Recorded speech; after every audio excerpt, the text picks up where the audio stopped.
Please like and subscribe to the channel if you find this video interesting. Enjoy watching the video. The aroma of stale coffee and unread textbooks clung to Liam like a second skin. He rubbed his temples, the faint glow of his laptop screen reflecting in his tired eyes. Another all-nighter, another deadline looming.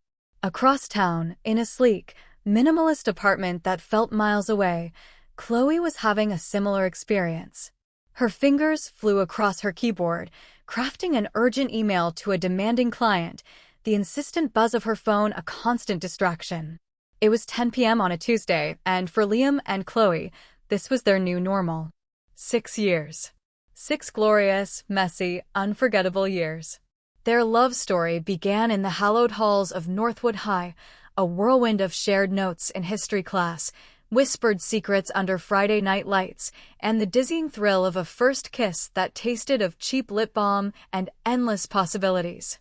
They navigated prom, college applications, the anxieties of freshman year, and the triumphs of graduation, always hand in hand, their bond a visible, palpable thing that drew smiles and envious glances. They were the golden couple, the forever couple, the kind of love story rom-coms were made of. But forever, they were discovering, was a lot heavier than it looked in the movies. After college, the world had descended with a vengeance. Liam, with his brilliant mind for software engineering, landed a coveted but soul-crushing job at a fast-paced tech startup. The hours were brutal, the expectations astronomical, and the pressure to innovate relentless. He was good at it, exceptionally good, but it was slowly devouring him, leaving him with little energy for anything else. Chloe, a rising star in the cutthroat world of advertising, faced her own set of challenges. Her creative flair and undeniable charm had propelled her quickly through the ranks, but the industry demanded constant performance, endless pitches, and a never-ending chase for the next big campaign. She thrived on the adrenaline, but the emotional toll was significant. Client demands, office politics, and the constant need to be on left her feeling perpetually drained, her once effervescent spirit now a flickering flame.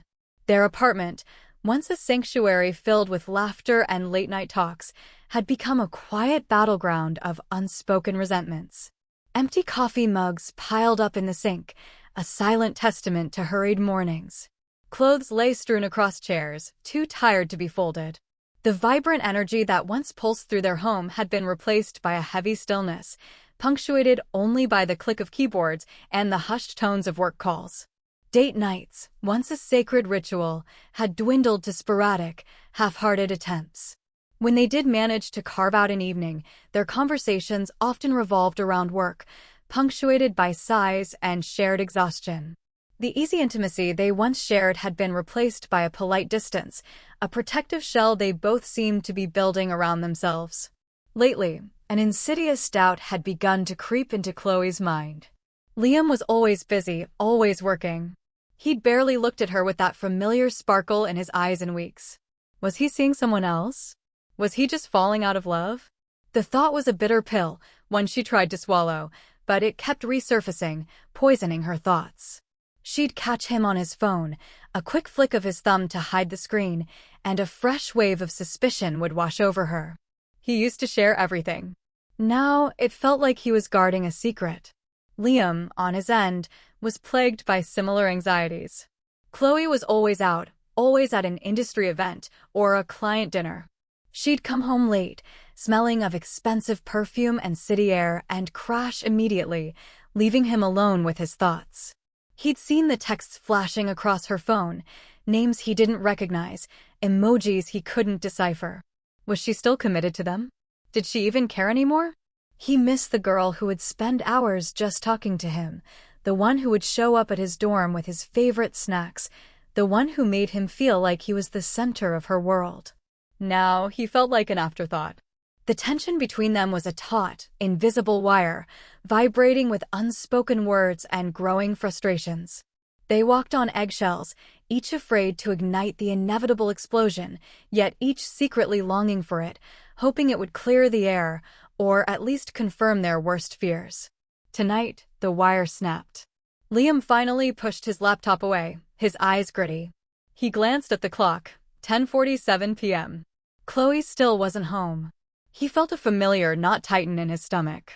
He picked up his phone, his thumb hovering over her contact. Should he call? Would he sound needy? Just then, the front door creaked open. Chloe walked in, her heels clicking softly on the hardwood floor. She looked impeccable, as always, but her face was pale, her shoulders slumped. She carried a designer tote bag, and a faint scent of a high-end restaurant wafted from her. "Hey," she said, her voice a little too bright, a little too forced. She avoided his gaze, heading straight for the kitchen to pour herself a glass of water. "Hey," Liam replied, his voice flat. He watched her, a storm brewing inside him. "Long night?" Chloe sighed, taking a long sip of water. "You have no idea. We just landed the Inspire You campaign, but it was a battle. My creative director is a nightmare." "Right," Liam said, the sarcasm dripping from his voice. "Another campaign. Another late night. Another excuse." Chloe whirled around, her eyes flashing. "Excuse? What is that supposed to mean, Liam?" "It means," he stood up, his voice rising, "that you're never here anymore. You're always with clients, always with colleagues, always working. Do you even remember we have a life together? Do you remember me?" "Oh, so it's my fault now?" Chloe retorted, slamming her glass down on the counter. "I'm trying to build a career, Liam. I'm trying to make something of myself. Not everyone has the luxury of sitting behind a computer all day." The barb hit him hard. "Is that what you think I do? Just sit behind a computer? Do you have any idea the pressure I'm under? The hours I put in? I'm trying to provide for us, Chloe. For our future." "Our future," she scoffed, a bitter laugh escaping her lips. "What future, Liam? We barely see each other. When we do, all you talk about is work or how tired you are. Do you even love me anymore? Or am I just some accessory you trot out when it's convenient?" "Accessory?" Liam's jaw tightened. "You think I see you as an accessory? What about you, Chloe? You're always on your phone, always distracted. Who are you texting all the time? What are you hiding?" "Hiding?" Her eyes widened in disbelief, and then narrowed with fury. "Are you accusing me of something?" "Am I wrong to wonder?" he challenged, stepping closer, his voice low and dangerous. "Because it certainly feels like there's something you're not telling me. You're never here, you're always distant, and suddenly I'm the bad guy for asking questions. You're the bad guy for not trusting me." Chloe yelled, tears welling in her eyes, tears of frustration, of hurt, of 6 years of unspoken fears finally erupting. "After everything we've been through, you think I would cheat on you? How dare you, Liam? How absolutely dare you? And how dare you accuse me of not loving you?" he roared back, his own voice cracking with emotion. "I work myself to the bone for us. Every single day. And you throw it back in my face." The air crackled with their anger, thick and suffocating. They stood there, chests heaving, eyes blazing, two strangers locked in a painful embrace of accusations and hurt. The love that had once been their anchor now felt like a fragile ship caught in a violent storm, threatening to capsize. "Maybe," Chloe whispered, her voice trembling, "maybe we're just not meant to be anymore." The words hung in the air, a devastating pronouncement. Liam felt a cold dread wash over him, chilling him to the bone. He wanted to take them back, to tell her she was wrong, to mend things. But his pride, his exhaustion, and his own raw hurt held him captive. "Maybe you're right," he said, his voice barely a whisper, a silent surrender. A profound, aching silence descended upon the apartment, heavier than any argument, more painful than any accusation. It was the sound of a dream dying, of two hearts breaking simultaneously, yet separately. Just then, a strange, shimmering light began to emanate from the antique grandfather clock in the corner of the living room, a family heirloom that had stood silent for years. It pulsed with an otherworldly glow, growing brighter and brighter, until it enveloped them both in a blinding, ethereal white light. They both gasped, startled, their argument momentarily forgotten. The light pulsed, intensified, and then, with a silent whoosh, everything went black. A throbbing headache, a dull ache behind her eyes, and the distinct, unsettling smell of stale sweat and old pizza. Chloe stirred, her eyelids fluttering open. The room was dim, the curtains drawn, casting everything in a muted, sickly yellow light. She blinked, trying to orient herself. This wasn't her minimalist, perfectly organized bedroom. This was Liam's side of the bed. Wait, Liam's side of the bed?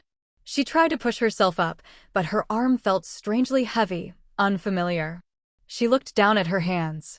They were larger, rougher, with calloused palms and short, unmanicured nails.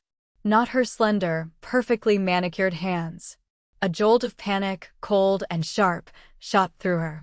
She scrambled out of bed, tripping slightly over her own feet, which also felt disproportionately large and clumsy.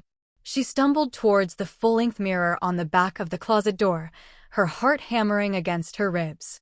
And then she saw it. Or rather, him. Staring back at her was Liam. His messy brown hair, still matted from sleep.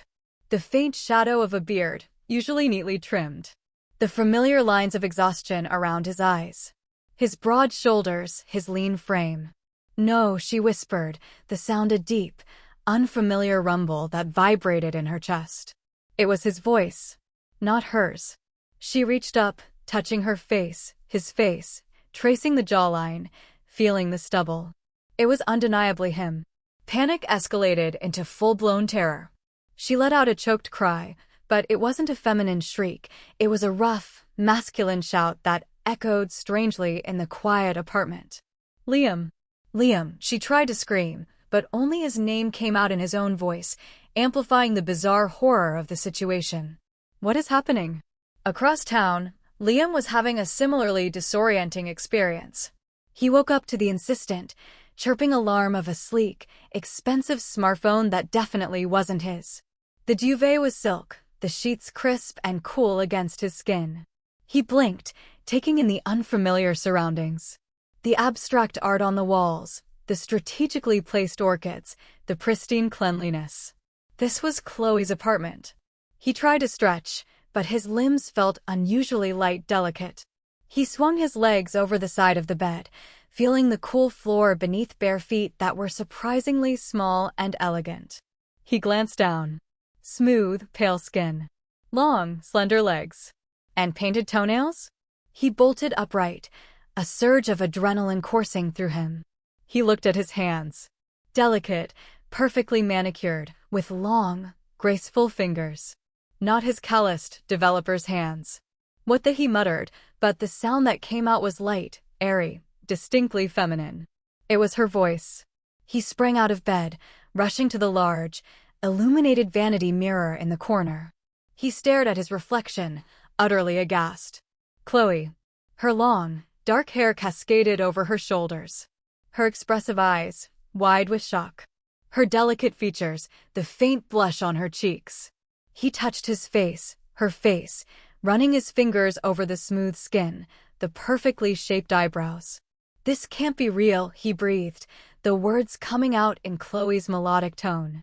He pinched himself hard on the arm. The pain was sharp, but the reflection remained unchanged.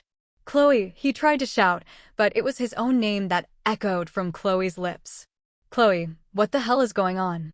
Back in Liam's body, Chloe was pacing the length of the bedroom, running her hands through Liam's thick hair, pulling at it in disbelief.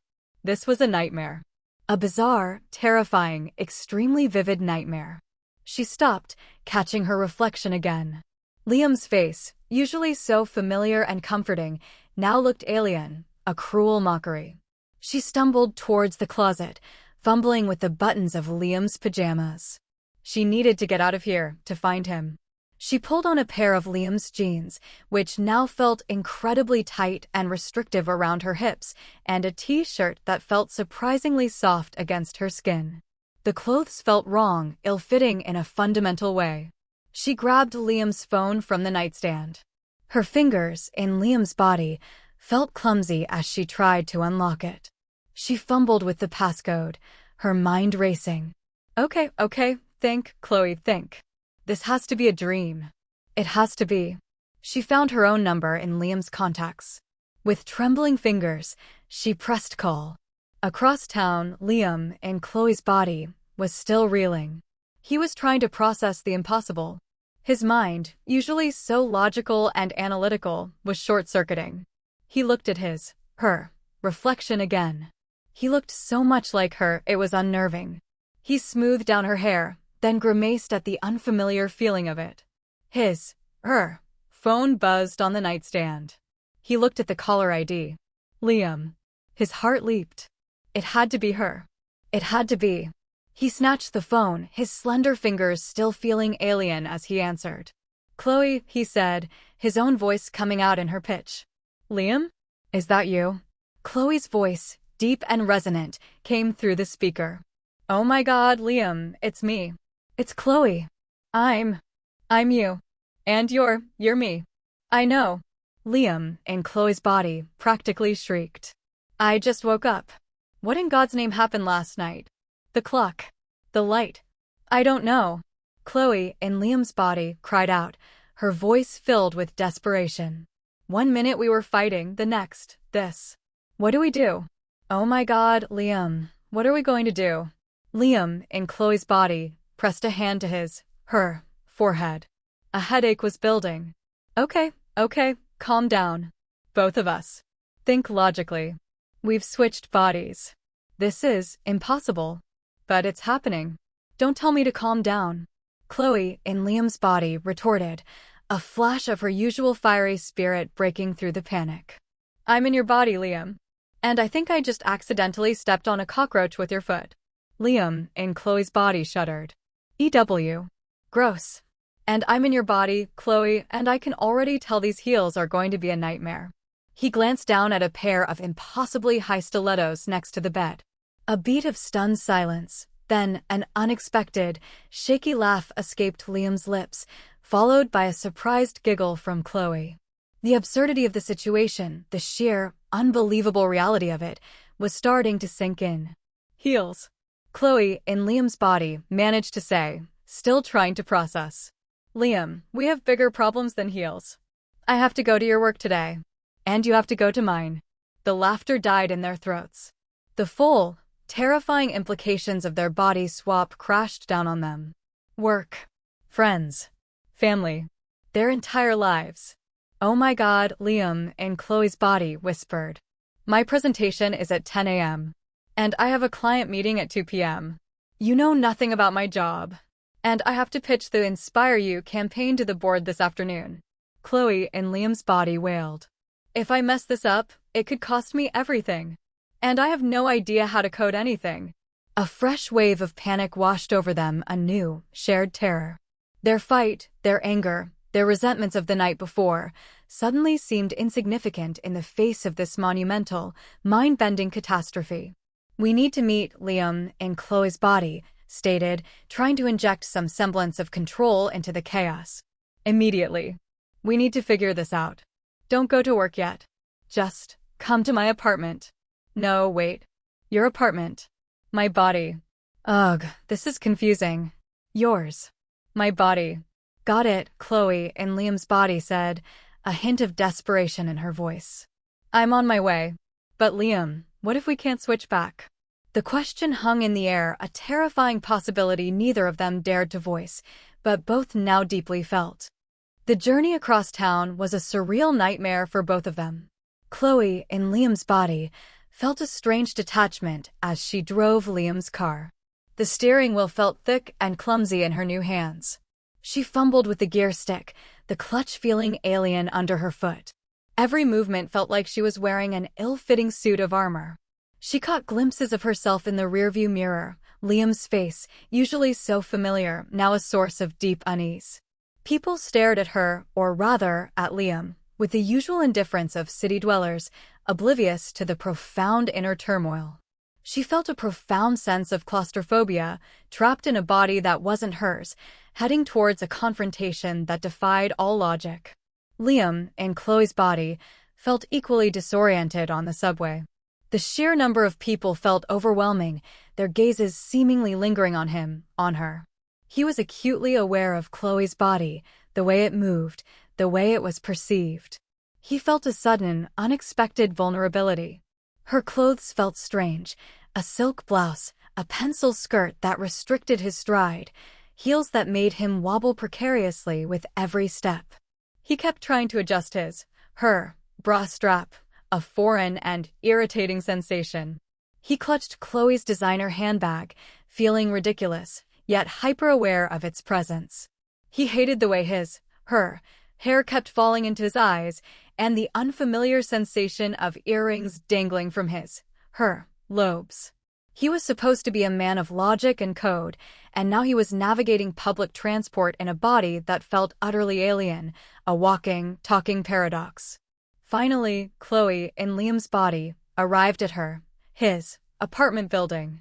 She fumbled with the keys, her heart pounding. She heard a frantic knocking from inside. "Chloe? Is that you? I mean, Liam? Is that me?" Liam's voice, high-pitched and laced with panic, called from behind the door. She unlocked it and pushed it open. Liam, in Chloe's body, stood there, a whirlwind of nervous energy. His usually calm demeanor was replaced by wide, frantic eyes and fidgeting hands. He was wearing one of Chloe's sleek, black dresses, which now looked oddly boxy on her frame, and the dreaded heels. He looked utterly bewildered, and a part of Chloe, despite her own terror, felt a sudden, unexpected pang of something akin to pity. "Liam," she breathed, her voice deep. "Chloe," he responded, his voice light. They stared at each other for a long moment, the sheer, undeniable reality of their situation settling over them like a thick fog. Two people, trapped in the wrong bodies, looking at the person they loved, yet no longer recognized in the mirror. "Okay," Liam, in Chloe's body, finally said, his voice shaky. "Okay, we need to breathe. We need a plan. We can't tell anyone." "Tell anyone?" Chloe, in Liam's body, scoffed, running a hand through Liam's hair. "Who would believe us? We'd be locked up."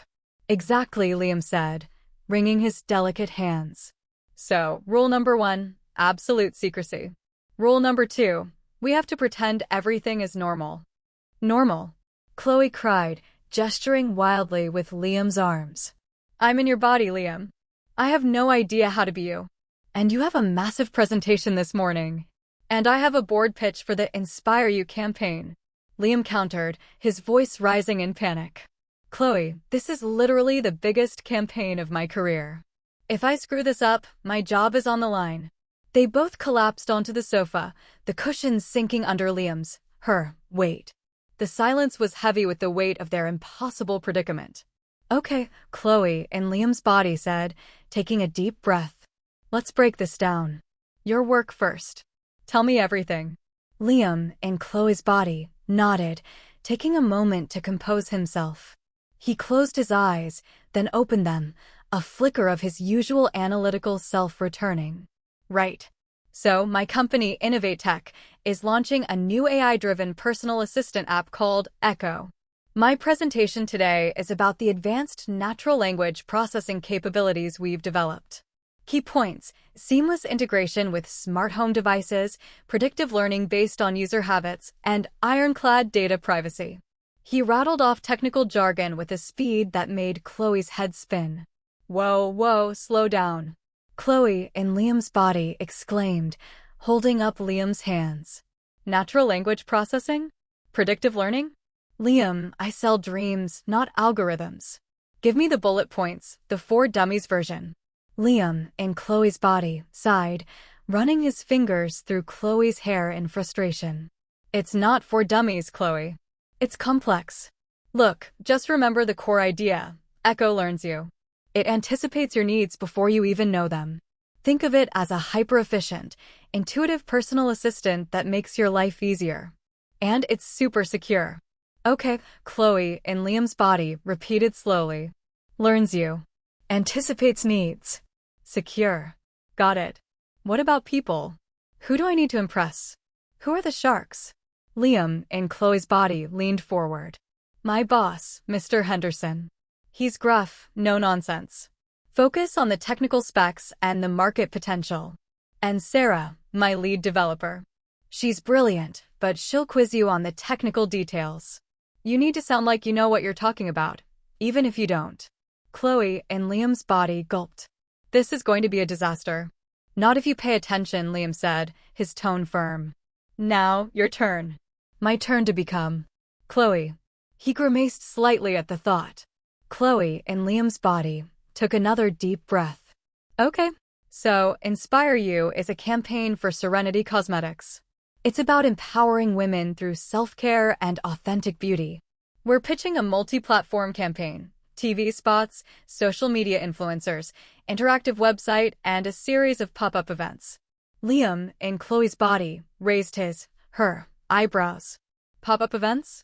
What's that entail? Interactive workshops, product demonstrations, celebrity appearances, Chloe explained. The key is emotional resonance. We're selling a feeling, not just makeup. The tagline is your beauty redefined. I have to present the mood board, the storyboard for the TV commercial, and the social media strategy. The main client is Eleanor Vance. She's a perfectionist, very sharp. She wants passion, creativity, and results. And then there's Mark, my creative director. He's a snake. He'll try to steal your thunder, so you need to be assertive. Liam, in Chloe's body, stared blankly. Mood board? Storyboard? Emotional resonance? Chloe, I'm an engineer. I deal in facts and figures, not feelings. Well, you're going to have to fake it till you make it, Liam, Chloe retorted, a hint of desperation in her voice. You have to embody the brand. Be confident. Be charming. Be me. Liam, in Chloe's body, closed his eyes again, picturing Chloe's usual vibrant energy, her easy confidence, her infectious smile. He tried to replicate it, but it felt like a cheap imitation. What about my clothes? Liam, in Chloe's body, asked, looking down at the ill-fitting dress. I can't go to your high-powered advertising firm looking like this. Chloe, in Liam's body, scanned Liam's closet. Right. And I can't go to your tech firm in your pajamas. She pulled out a crisp button-down shirt and a pair of dark slacks for Liam's body.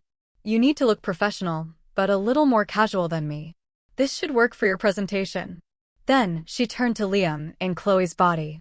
And you, my friend, are going to need a complete Chloe makeover.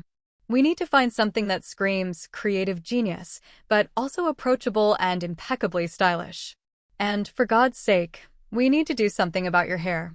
She gestured to Chloe's tangled locks. A strange, shared sense of urgency, replacing their earlier panic, began to settle in. They had less than 2 hours before their workdays began. They were about to embark on the most bizarre, challenging, and potentially career-ending day of their lives. But as they started to rummage through closets, a faint, almost imperceptible shift began to occur. Their shared predicament, their immediate need for mutual assistance, was forcing them to work together, to truly communicate, in a way they hadn't in months. The anger and resentment from last night were still there, a dull ache, but they were momentarily overshadowed by the daunting task ahead. Remember, Chloe, in Liam's body said, pulling out a pair of sensible flats for Liam's body. If anyone asks about anything, just try to deflect. Or say you're having an off day. And if they ask why I'm suddenly so bubbly, Liam, in Chloe's body, asked, trying to inject some bubbly into Chloe's voice, which sounded utterly forced. Chloe, in Liam's body, paused, a small, wry smile playing on Liam's lips. Tell them you finally got some sleep. They both looked at each other, the same thought crossing their minds. Sleep was the last thing either of them would be getting anytime soon. The fluorescent lights of Innovate Tech hummed with an almost oppressive energy. Chloe, in Liam's body, felt a knot of anxiety tighten in her stomach as she navigated the maze of cubicles. Every face she passed seemed to scrutinize her, every glance a potential discovery of her secret. She tried to mimic Liam's usual confident stride, his head-down focus, but she felt like an imposter in a meticulously tailored suit. She reached Liam's desk, a veritable war zone of tangled wires, half-empty coffee cups, and coding manuals. It smelled faintly of stale pizza and despair. She sat down, Liam's body feeling surprisingly uncomfortable in the office chair. She looked at the computer screen, a dizzying array of code and technical diagrams. Her advertising-trained brain, usually adept at visual storytelling, felt utterly lost. Morning, Liam, a cheerful voice chirped. Sarah, Liam's lead developer, stood beside the cubicle, a mug emblazoned with a binary code joke in her hand. "Ready for the big presentation?" heard Mr. Henderson's in a mood. Chloe, in Liam's body, forced a smile, her voice feeling thick and unfamiliar. "Morning, Sarah." "Yeah, ready as I'll ever be." She tried to sound casual, but her heart was thumping. Sarah narrowed her eyes slightly. "You okay? You look a little pale." "Just a late night," Chloe quickly replied, remembering Liam's advice. "You know, the usual. Final tweaks." Sarah nodded, seemingly satisfied. "Right. Well, break a leg. We're all counting on you." She walked away, leaving Chloe to stare blankly at the code. Panic threatened to overwhelm her. She quickly opened Liam's presentation slides, praying for a miracle. Across town, Liam, in Chloe's body, was experiencing a different kind of torture. The vibrant, bustling agency, with its open-plan offices and trendy artwork, felt like a foreign planet. He tried to mimic Chloe's confident, almost regal walk, her head held high, her smile always at the ready. But he felt awkward, self-conscious, acutely aware of every swish of Chloe's dress, every click of her heels. He kept instinctively trying to adjust Chloe's hair, a constant annoyance he wasn't used to. He reached Chloe's desk, which was a beacon of organized chaos, stacks of glossy magazines, colorful mood boards, and an array of high-end cosmetics. He sat down, trying to appear nonchalant, but his internal alarm bells were screaming. The screen displayed a graphic design program, filled with vibrant images and text. It was visually stunning, but utterly meaningless to his engineering mind. "Chloe, darling. You made it." A suave, impeccably dressed man sauntered over. Mark, Chloe's creative director, oozed charm and a hint of condescension. "Ready to wow Eleanor? Your Inspire You pitch is going to make or break our quarter, you know." Liam, in Chloe's body, forced a bright smile, trying to channel Chloe's bubbly energy. "Mark. Of course. Always ready to inspire." His voice felt high-pitched and unnatural, a terrible imitation of Chloe's usual confident tone. Mark raised an eyebrow, a faint smirk playing on his lips. "You seem particularly inspired today. Different energy. I like it. Just make sure you bring that different energy to the board meeting. Eleanor doesn't suffer fools lightly." He patted Liam's, her, shoulder a little too familiarly and walked away. Liam swallowed, a lump forming in his throat. He looked at the presentation slides, which were a beautiful collage of images, fonts, and colors, but offered very little in the way of concrete information for his logical brain. Emotional resonance, he muttered to himself. What does that even mean? The clock ticked towards 10 a.m. Chloe, in Liam's body, made her way to the conference room, her palms sweating. Mr. Henderson, a man who looked like he'd been carved out of granite, was already seated, along with Sarah and a few other developers. The room was sterile, filled with the hum of projectors and the quiet tapping of keyboards. "All right, Liam," Mr. Henderson grunted. "Let's see what you've got." "Impress me." Chloe took a deep breath. She clicked the first slide. "Good morning. Today, I'm excited to walk you through Echo, our groundbreaking AI personal assistant." She tried to project confidence, remembering Liam's calm, measured tone. She talked about the user interface, the seamless integration, the potential market reach. It was mostly bullet points she'd memorized from the slides, embellished with a few buzzwords she'd overheard Liam use. Then came the questions. "Liam, can you elaborate on the neural network architecture powering the predictive learning module?" Sarah asked, her gaze piercing. Chloe's mind went blank. Neural network architecture? She had no idea. She stalled, looking at Sarah. "Well, Sarah, as you know, our team has been working tirelessly on optimizing the deep learning algorithms." She trailed off, desperately searching for something, anything. Mr. Henderson leaned forward. "Are you having trouble, Liam? Because that's a fairly basic question for someone leading this project." A cold dread washed over Chloe. She was busted.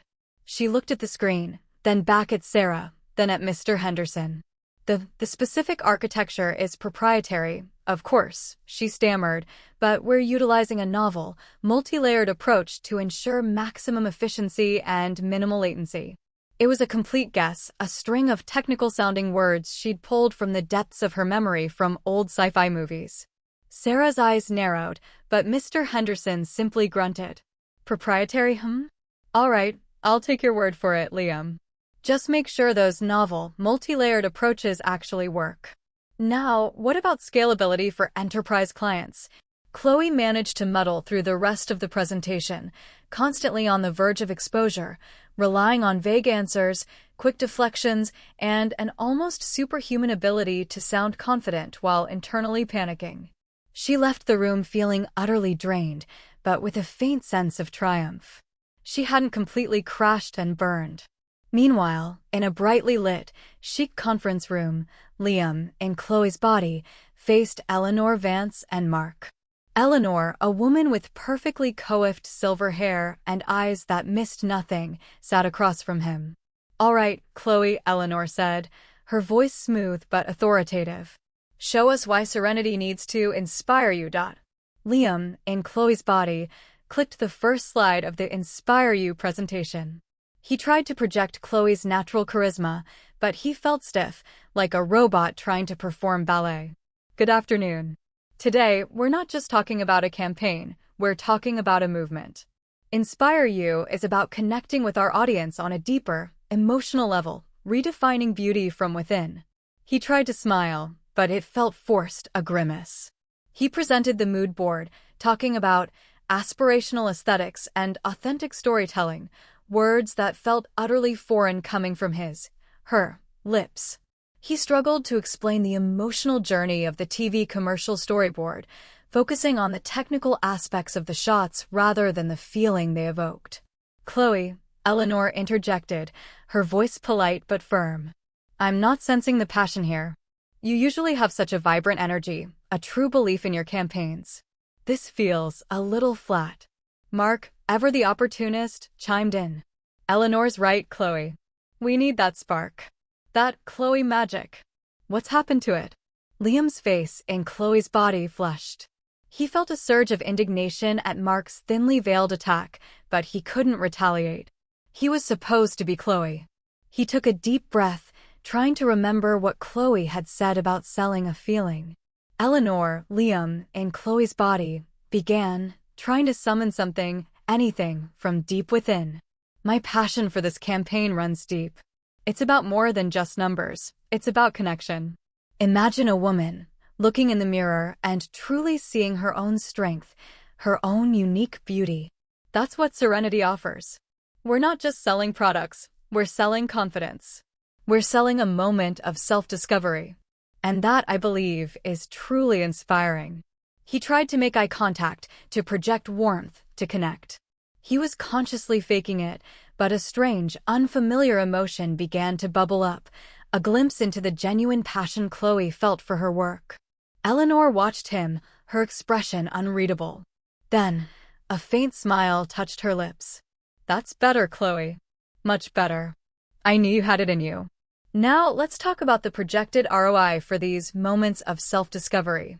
Liam managed to stumble through the rest of the pitch, relying on the statistics Chloe had prepared, answering questions about market research and projected engagement with an engineer's precision, which, surprisingly, seemed to impress Eleanor. He left the room feeling utterly exhausted, but with a surprising sense of accomplishment. He had navigated Chloe's world and hadn't completely destroyed her career.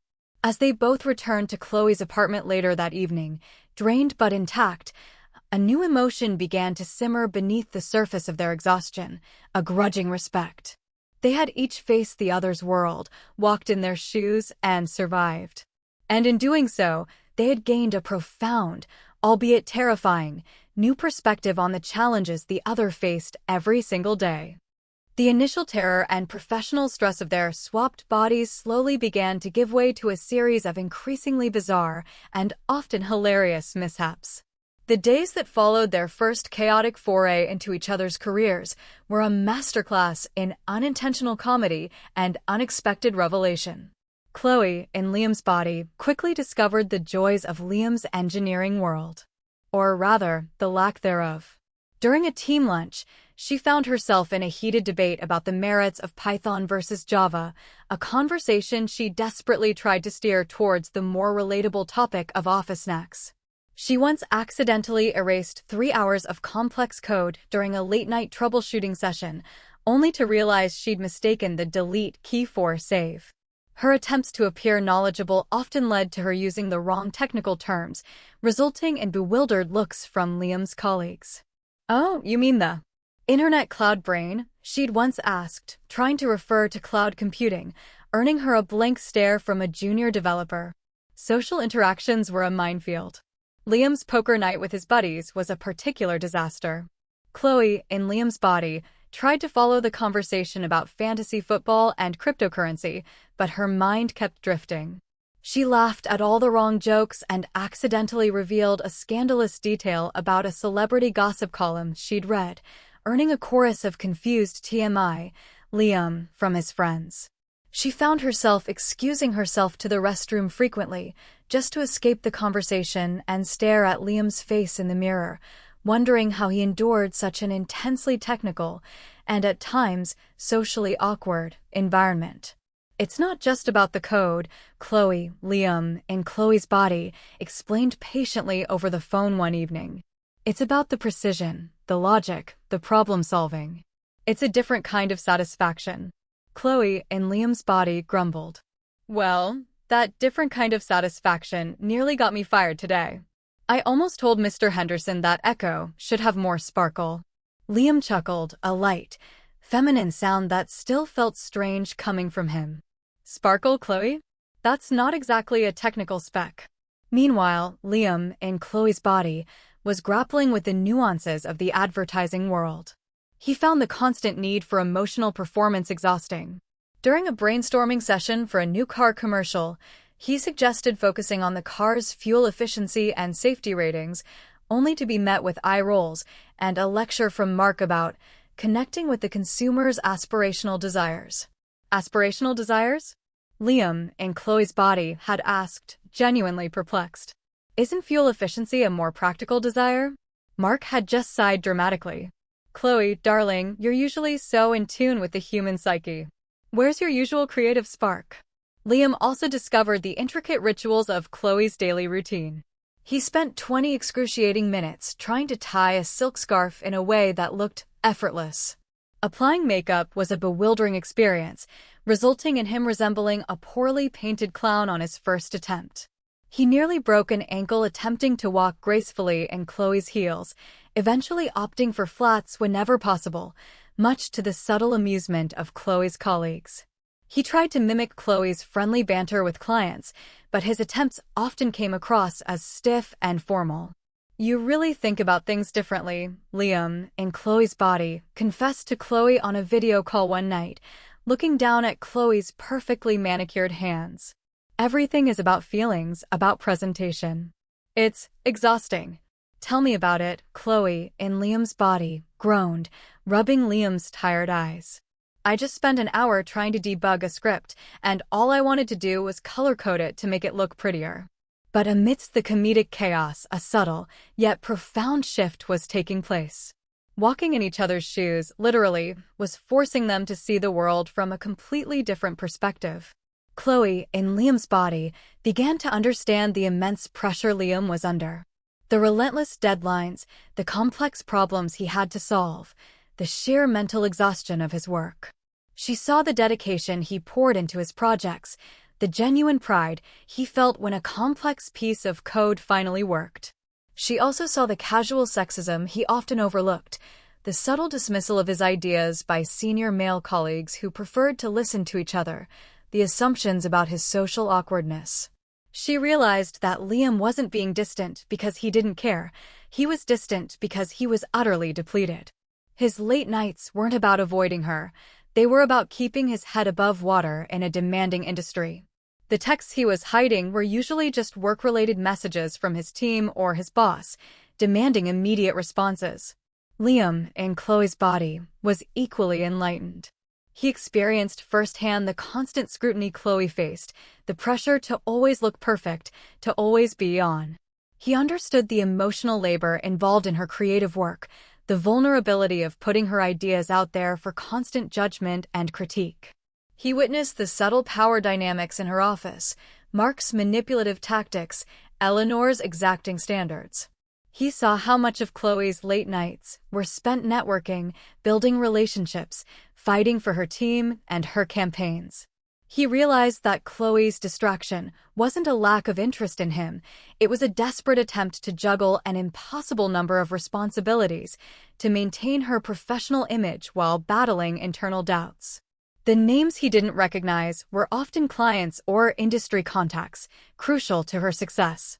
One evening, after another particularly harrowing day, they met back at Chloe's apartment. Chloe, in Liam's body, sat on the sofa, nursing a cup of tea, a strange mix of exhaustion and newfound understanding in Liam's eyes. Liam, in Chloe's body, meticulously removed Chloe's makeup, something he now did with surprising, almost therapeutic care. "I had no idea," Chloe, in Liam's body, finally said, her voice quiet. "The mental gymnastics you have to do every day, Liam. It's incredible. And the pressure. You're constantly under the microscope." Liam, in Chloe's body, looked up, his reflection staring back at him from the mirror. "And I had no idea," he responded, his voice soft. "The emotional toll of your job, Chloe. The constant need to be charismatic, to sell yourself, to fight for your ideas. It's a different kind of strength I never appreciated." They looked at each other, their swapped bodies a bizarre barrier, yet their shared understanding a sudden, powerful bridge. The resentments that had simmered for months, the unspoken accusations, began to dissolve, replaced by something warmer, more compassionate. "I thought you were pulling away," Chloe, in Liam's body, confessed, her voice thick with emotion. "I thought you didn't love me anymore. That you were finding excuses to avoid me. And I thought you were bored with me," Liam, in Chloe's body, admitted, his voice a whisper. "That you were looking for something more exciting, someone more captivating." A heavy silence descended, but this time, it wasn't the silence of resentment, but of dawning realization, of regret, and of a fragile, burgeoning empathy. They had spent so long judging each other from their own perspectives, never truly understanding the burdens the other carried. Now they knew. And that knowledge, though born of a surreal predicament, was a revelation. The humor of their daily misadventures was slowly giving way to a deeper, more profound connection. They were seeing each other, truly seeing each other, for the first time in a very long time. As the days turned into a week, the absurdity of their situation continued, but a remarkable transformation began to unfold. Their daily debriefs, phone calls where they'd exchange notes, advice, and often commiserate over the day's events, became longer, more intimate. They started sharing details they hadn't bothered to mention in months, if not years. The mundane frustrations of work, the small victories, the irritating habits of colleagues, all of it was now fair game, discussed with a surprising depth of understanding. Chloe, in Liam's body, found herself genuinely interested in the intricacies of coding. Liam, in Chloe's body, began to appreciate the subtle art of persuasion and presentation. They were still far from experts in each other's fields, but they were learning, adapting, and more importantly, connecting. One evening, after a particularly grueling day, Chloe, in Liam's body, found herself staring at Liam's phone. A message from Sarah, Liam's colleague, popped up. "Liam, are you free for a quick beer? Need to bounce some ideas for the Q3 roadmap." Chloe's initial reaction was panic. Socializing as Liam was always a challenge. But then a thought struck her. Sarah was a brilliant engineer, and she genuinely liked Liam. Maybe this was an opportunity to learn more, to understand Liam's world even better. She replied, "Sure, Sarah. Sounds good. Meet you at the Algorithm in 30. Liam, in Chloe's body, had a similar encounter. He received a text from Maya, Chloe's closest friend. "Drinks tonight, Chloe? Need to vent about my disastrous Tinder date. You're the only one who gets it." Liam hesitated. He'd always found Maya's dramatic stories a bit overwhelming, and the thought of trying to embody Chloe's empathetic, comforting friend persona filled him with dread. But he also knew how important Maya was to Chloe. And he wanted to understand that part of Chloe's life too. He replied, "Absolutely, Maya. Where and when? Bring the drama." He winced internally at the forced enthusiasm, but hoped it sounded convincing. Chloe, in Liam's body, arrived at the Algorithm, a dive bar popular with techies. Sarah was already there, nursing a craft beer. Chloe sat down, feeling a strange mix of apprehension and excitement. So, the roadmap, Sarah began, jumping straight into technical details about project phases and resource allocation. Chloe listened intently, asking questions, some of which were genuinely insightful, others simply to buy time. As Sarah spoke, Chloe began to see the logic, the framework behind Liam's work. She started to understand the satisfaction Liam got from seeing a complex system come together. She even offered a creative solution to a project bottleneck, suggesting a visual sprint board to track progress, a concept borrowed from her own project management experience. Sarah looked at her, surprised, then smiled. "You know, Liam," Sarah said, "you've been different lately. More engaged, I guess. It's good. You seem happier." Chloe's heart warmed. Happier. She was happier in a strange, unexpected way. She was learning, growing, understanding. And for the first time, she felt a genuine appreciation for the quiet, intellectual world Liam inhabited. Meanwhile, Liam, in Chloe's body, met Maya at a trendy wine bar. Maya immediately launched into a dramatic recounting of her Tinder date, complete with exaggerated facial expressions and colorful metaphors. Liam, in Chloe's body, listened, trying to channel Chloe's warmth and empathy. He offered sympathetic noises, nodded at the right moments, and even managed to offer a few pieces of advice that sounded surprisingly like something Chloe would say. He found himself genuinely listening, not just to the words, but to the emotion behind them. He saw the vulnerability in Maya, the fear of being alone, the longing for connection. And he understood, in a way he never had before, why Chloe invested so much energy in her friendships.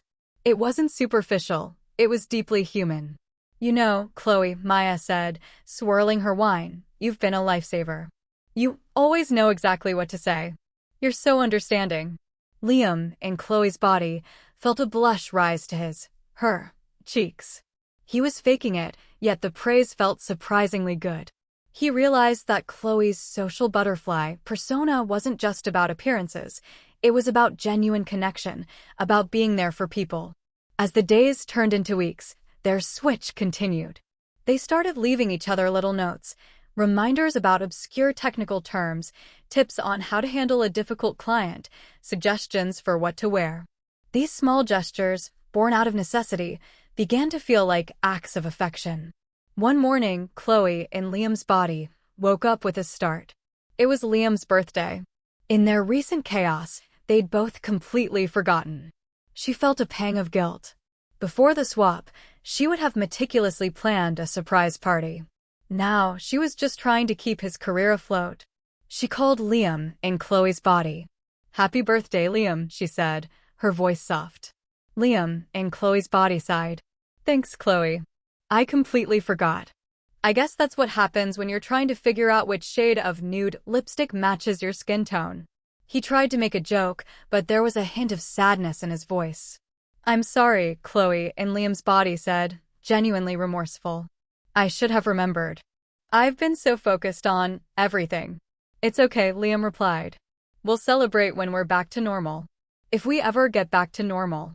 That night, Chloe, in Liam's body, did something unexpected. She went to a small, independent bookstore that Liam loved and bought him a first edition of his favorite sci-fi novel. She knew how much he cherished rare books. She then cooked his favorite meal, a simple but hearty lasagna, following a recipe she'd found in his kitchen. When Liam, in Chloe's body, arrived at their apartment, he found the table set, candles lit, and the aroma of lasagna filling the air. He saw the book, carefully wrapped, on the table. His face, Chloe's face, softened. He looked at Chloe, in his body, a genuine smile replacing his usual anxious expression. "Chloe," he said, his voice laced with surprise and warmth. You remembered.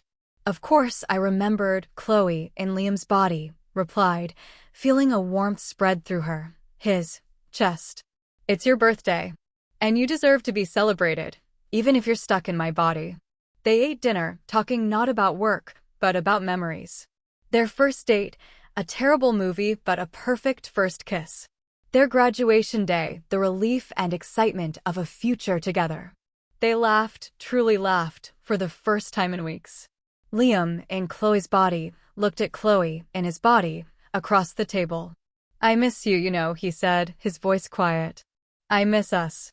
Chloe, in Liam's body, felt tears well up in Liam's eyes. Me too, Liam. More than anything. In that moment, stripped of their usual roles, their bodies a temporary disguise, they saw each other with a clarity they hadn't possessed in years. They saw the person they fell in love with, the person who was still there, beneath the layers of stress and misunderstanding. The swap had been a disaster, a nightmare, but it had also become a strange, unexpected gift. It had forced them to truly understand, to empathize, to see the love that was still there, waiting to be rediscovered.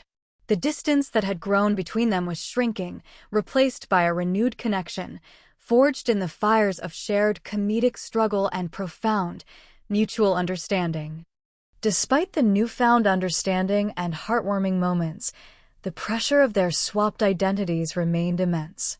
Each day brought new challenges, new close calls, and the constant fear of exposure. The comedic mishaps continued, but they were often tinged with the underlying anxiety of their predicament. Chloe, in Liam's body, managed to impress Mr. Henderson with a surprisingly eloquent, albeit slightly less technical, presentation on a new project. She even earned a rare nod of approval from Sarah. But the stress of maintaining the facade, of constantly learning on the fly, was draining. She missed her own voice, her own clothes, the familiar comfort of her own body. She longed to express her creative ideas without having to translate them into technical jargon. Liam, in Chloe's body, had successfully landed the Inspire You campaign, earning praise from Eleanor Vance. He had even managed to charm a particularly difficult client with Chloe's infectious enthusiasm. But he found the relentless social demands of Chloe's job exhausting. He missed the quiet satisfaction of solving a complex problem, the logical progression of code.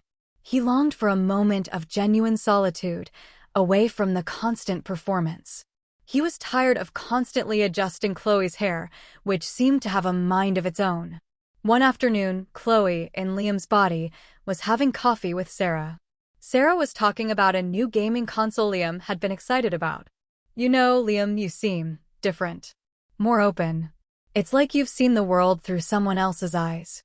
She chuckled, not realizing how close she was to the truth. Are you finally getting some sleep? Or did Chloe finally convince you to try yoga? Chloe, in Liam's body, forced a laugh. Something like that. Yeah, trying new things. The conversation left her with a gnawing feeling of guilt.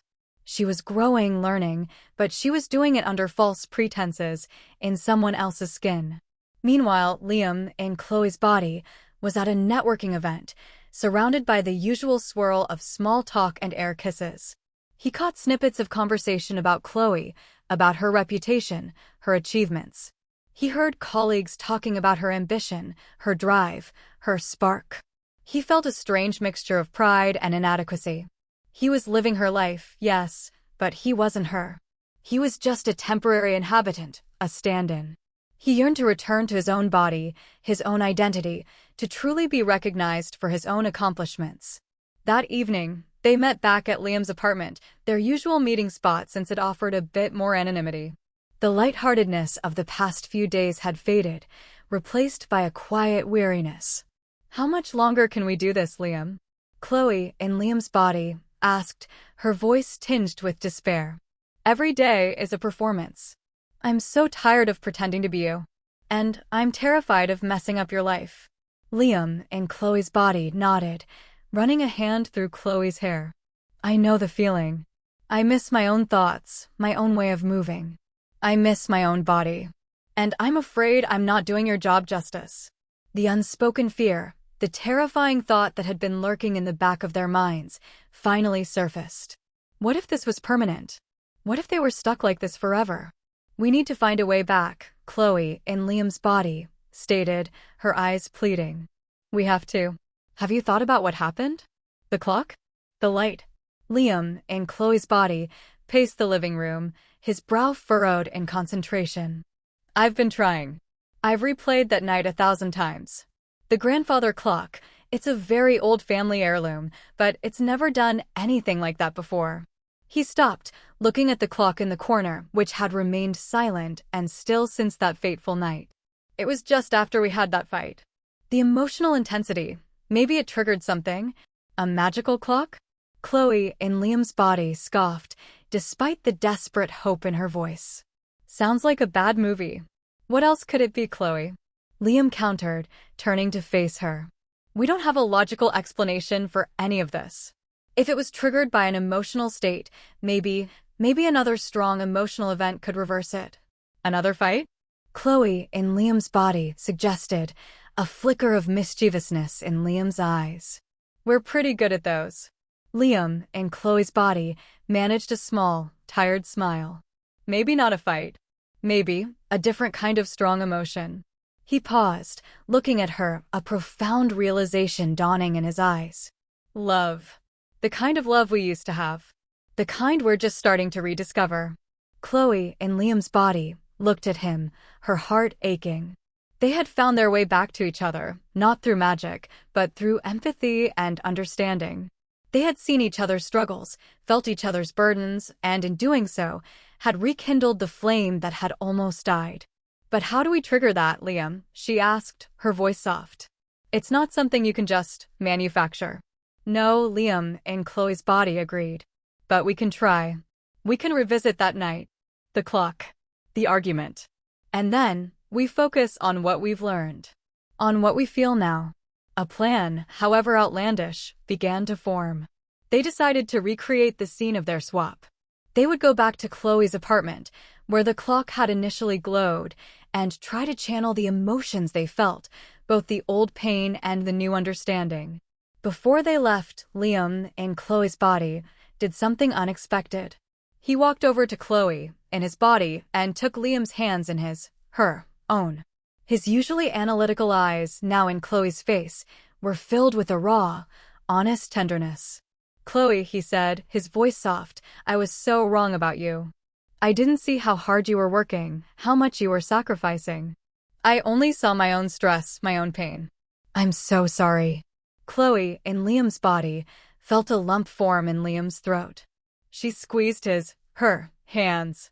"And I was wrong about you too, Liam. I didn't see the depth of your passion, the immense pressure you were under.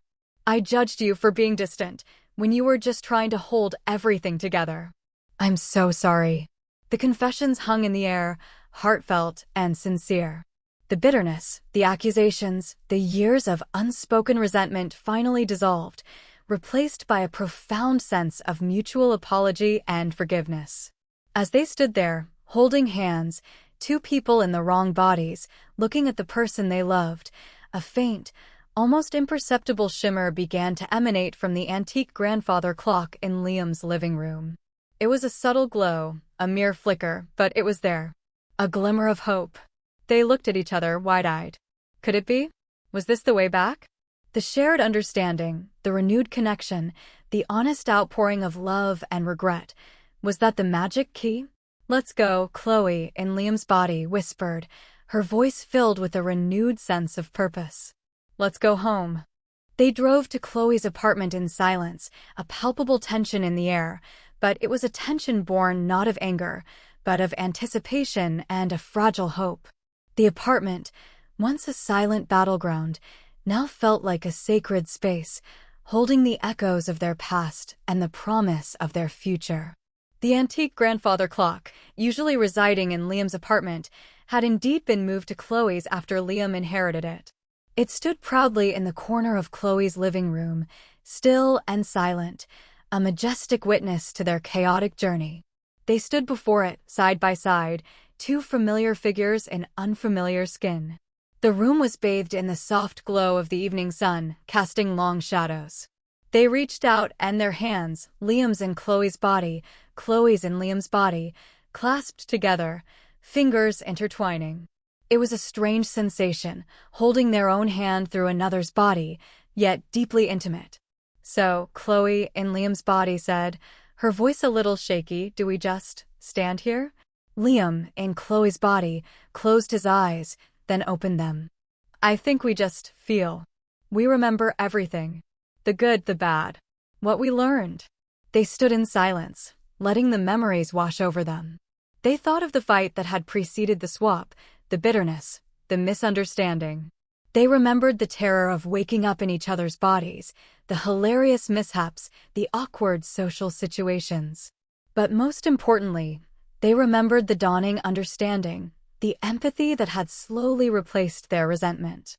Chloe, in Liam's body, remembered the intense pressure of Liam's engineering world, the quiet dedication, the sheer mental effort.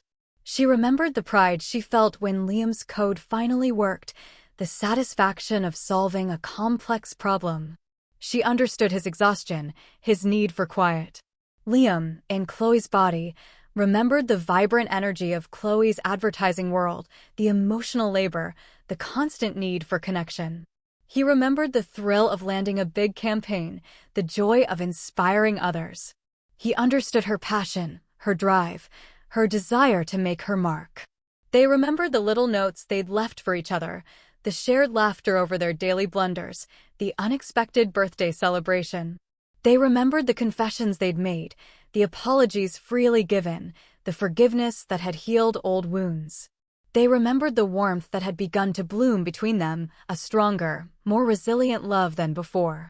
I love you, Liam, Chloe, in Liam's body, whispered, her voice thick with emotion, the deep timbre of Liam's voice carrying the weight of her heart. I never stopped, even when I thought I did. I just lost sight of us. Liam, in Chloe's body, felt tears stream down Chloe's cheeks. And I love you, Chloe, he responded, his voice light and melodic, but imbued with a profound sincerity. More than I ever knew possible. This taught me so much. It taught me you. As their confessions of love filled the air, the antique grandfather clock began to glow again. Not a sudden, blinding flash, but a soft, warm, golden light that pulsed gently, growing steadily brighter. It enveloped them both, a cocoon of shimmering warmth. They felt a strange sensation, like a subtle shifting, a gentle realignment within their very beings. It wasn't painful, but a profound, almost spiritual recalibration. The light intensified, swirling around them, a vortex of golden energy. They squeezed each other's hands tighter, their gazes locked, fear replaced by a breathtaking wonder. Then, with a gentle whoosh, the light receded as quickly as it had appeared, leaving the room bathed in the soft, fading glow of the evening sun once more. The clock stood silent, its pendulum swinging gently as if nothing had happened. They stood there for a moment, disoriented, their hands still clasped. Then, slowly, they looked at themselves. Chloe gasped. Her hands, slender, perfectly manicured, were her own. She looked down at her body, her curves, her familiar form, clad in her own clothes from that morning. She touched her face, her face. Liam let out a shaky breath. His hands, larger, calloused, were his own. He looked down at his body, his broad shoulders, his lean frame, clad in his own clothes. He touched his face, with the familiar stubble he'd learned to appreciate. They were back, in their own bodies. A wave of relief, so profound it brought fresh tears to their eyes, washed over them. They let go of each other's hands, then immediately reached out again, touching each other tentatively, reassuring themselves of the reality of their return. Chloe, Liam said, his own deep voice resonating with emotion. Liam, Chloe whispered, her own voice, light and clear, a melody to her ears. They embraced, a fierce, desperate hug that communicated everything words could not. It was the hug of two people who had been lost and were finally found, who had traveled through an impossible journey and emerged whole and irrevocably changed. Life slowly returned to normal, but it was a new normal, richer, and more profound. They still had their demanding jobs, the deadlines, the pressures. But now, they navigated them with a newfound understanding and respect for each other. Liam would sometimes find himself humming a jingle from one of Chloe's campaigns or offering a surprisingly insightful comment on a social media strategy. He'd learned to appreciate the aesthetic side of life, the power of emotion, the importance of connection. He still loved his code, but he now saw the human element in every line. He started taking Chloe on impromptu, inspiration walks, genuinely engaging in her creative process. Chloe, in turn, found herself surprisingly interested in technological advancements, even offering Liam clever marketing angles for his next project. She'd learned the value of logic, the satisfaction of a clear solution, the beauty in precision. She understood Liam's need for solitude, his moments of intense focus, and learned to give him the space he needed, knowing it wasn't a rejection of her, but a necessity for him. She'd even started to help him organize his desk, a small but significant gesture of care. Their arguments didn't vanish entirely, but they were different now. They were shorter, less accusatory, filled with a deeper empathy. When Liam was exhausted, Chloe remembered the mental gymnastics of his job and offered a comforting silence instead of demanding attention. When Chloe was overwhelmed by a demanding client, Liam remembered the emotional toll of her work and offered practical support and a reassuring hug. They communicated openly, honestly, no longer letting resentment fester. One sunny Saturday afternoon, a year after the swap, Liam took Chloe back to Northwood High, their old stomping ground. They walked the familiar halls, reminiscing, laughing at old memories. They stood in front of Chloe's locker, where Liam had first asked her out, his heart pounding. Liam turned to Chloe, his eyes sparkling with a familiar love, deeper and more mature than the one they shared in high school. He knelt down, pulling a small velvet box from his pocket. "Chloe," he said, his voice a little shaky, "we've been through so much. We've literally walked in each other's shoes, seen each other's worlds, and understood each other's hearts in a way most couples never get to. You are my rock, my inspiration, my partner in every crazy adventure. And I can't imagine spending another day without truly being us." Chloe's eyes welled up with tears as she saw the shimmering diamond ring. "Chloe," Liam continued, his voice filled with unwavering love, "will you marry me?" Chloe didn't hesitate. "Yes. 1,000 times yes, Liam." They kissed, a kiss filled with 6 years of shared history, a year of impossible experiences, and a lifetime of rediscovered love. It was a kiss that sealed their bond, stronger and more profound than ever before. A few months later, surrounded by family and friends, in a beautiful garden ceremony, Liam and Chloe exchanged vows. The sun shone brightly, and the air was filled with laughter and joyful tears. As they stood at the altar, looking into each other's eyes, they knew, without a shadow of a doubt, that their love was truly extraordinary. It had been tested by the world, by their own misunderstandings, and by a magical, impossible swap. But through it all, they had found their way back, learning to love each other not just for who they were, but for who they truly became, in each other's shoes. And as they kissed, the gentle chime of an antique grandfather clock, their own silent witness, echoed softly in the distance, a harmonious melody to their perfectly imperfect, wonderfully swapped, forever love story.